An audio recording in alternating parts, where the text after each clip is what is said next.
പുതിയതായിട്ട് content create ചെയ്യാൻ plan ചെയ്യുന്നവരോട് ഒരു 3 കാര്യങ്ങൾ. ഒന്ന്, എപ്പോൾ സ്റ്റാർട്ട് ചെയ്യണം? നിങ്ങൾക്ക് എത്രമാത്രം പെട്ടെന്ന് സ്റ്റാർട്ട് ചെയ്യാൻ പറ്റുമോ അത്ര പെട്ടെന്ന് നിങ്ങൾ സ്റ്റാർട്ട് ചെയ്യുക. കാരണം നിങ്ങൾ കണ്ടന്റ് ചെയ്യാൻ വൈകും തോറും മറ്റൊരാൾ കണ്ടന്റ് ക്രിയേഷനിലേക്ക് വരികയാണ് ചെയ്യുന്നത്. സോ ആദ്യം ചെയ്തു തുടങ്ങുകയാണെങ്കിൽ അതിൻ്റെതായ ബെനിഫിറ്റ്സ് നിങ്ങൾക്ക് ഉണ്ടാവും. ഇനി ഈ കണ്ടന്റ് ക്രിയേറ്റ് ചെയ്യാൻ എന്തൊക്കെ വേണം? നിങ്ങൾക്ക് അവൈലബിൾ ആയിട്ടുള്ള എക്യുപ്മെന്റ്സ് വെച്ച് സ്റ്റാർട്ട് ചെയ്യുക എന്നുള്ളതാണ് പ്രധാന കാര്യം. നിങ്ങളുടെ കയ്യിൽ സ്മാർട്ട് ഫോണും ഇന്റർനെറ്റ് കണക്ഷൻ ഉണ്ടെങ്കിലും അത് തന്നെ ധാരാളം. 3, എന്ത് ടൈപ്പ് കണ്ടന്റ് ആണ് ചെയ്യേണ്ടത്? നിങ്ങളുടെ ഇനിഷ്യലി ടോപ്പ് ക്രിയേറ്റേഴ്സ് ആയിട്ടുള്ള ഒരു 4-5 പേരെ സോർട്ട് ചെയ്യുക. അവർക്ക് ഏറ്റവും അധികം വ്യൂസ് വന്ന വീഡിയോസ് നിങ്ങൾ നോക്കുക. അത് പല ടൈപ്പ് വീഡിയോസ് ഉണ്ടാകും. ചിലപ്പോൾ ഒരു ലൈഫ് സ്റ്റൈൽ ബ്ലോഗിംഗ് രീതിയിലുള്ളതായിരിക്കും, ചിലപ്പോൾ ടോക്കിംഗ് ഹെഡുകളായിരിക്കും, ചിലപ്പോൾ ഒരു പോഡ്കാസ്റ്റോ ഇന്റർവ്യൂ മോഡിലുള്ളതായിരിക്കും. ഈ 3 ടൈപ്പ് കണ്ടന്റുകൾ നിങ്ങൾ ചെയ്യുക. അത് ട്രയൽ റീലായോ അല്ലാതെയോ ഇടുക. കുറച്ച് ദിവസങ്ങൾക്ക് ശേഷം ഈ 3 കണ്ടന്റ് നിങ്ങളൊന്ന് അനലൈസ് ചെയ്യുക. ഇതിൽ ഏറ്റവും കൂടുതൽ ആളുകൾ ഷെയർ ചെയ്യുന്നത് ഏതാണ്, സേവ് ചെയ്യുന്നത് ഏതാണ്, കമന്റ്സ്, ലൈക്സ്, അങ്ങനെ എല്ലാം കൂടെ നിങ്ങളൊന്ന് സോർട്ട് ചെയ്തിട്ട് ഏറ്റവും ബെസ്റ്റ് പെർഫോമിംഗ് ആയിട്ടുള്ള കണ്ടന്റ് നിങ്ങളൊന്ന് ചൂസ് ചെയ്തിട്ട്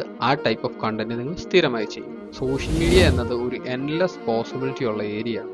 ആബ്സലൂട്ട്ലി സീറോ കോസ്റ്റ് നിങ്ങൾക്ക് ചെയ്യാവുന്നതുള്ളൂ. സോ നിങ്ങളുടെ കണ്ടന്റ് ക്രിയേഷൻ ഇന്ന് തന്നെ സ്റ്റാർട്ട് ചെയ്യുക. കണ്ടന്റ് ക്രിയേഷനുമായിട്ട് ബന്ധപ്പെട്ട കൂടുതൽ കാര്യങ്ങൾ വരും വീഡിയോസിൽ അപ്ഡേറ്റ് ചെയ്യുന്നതായിരിക്കും.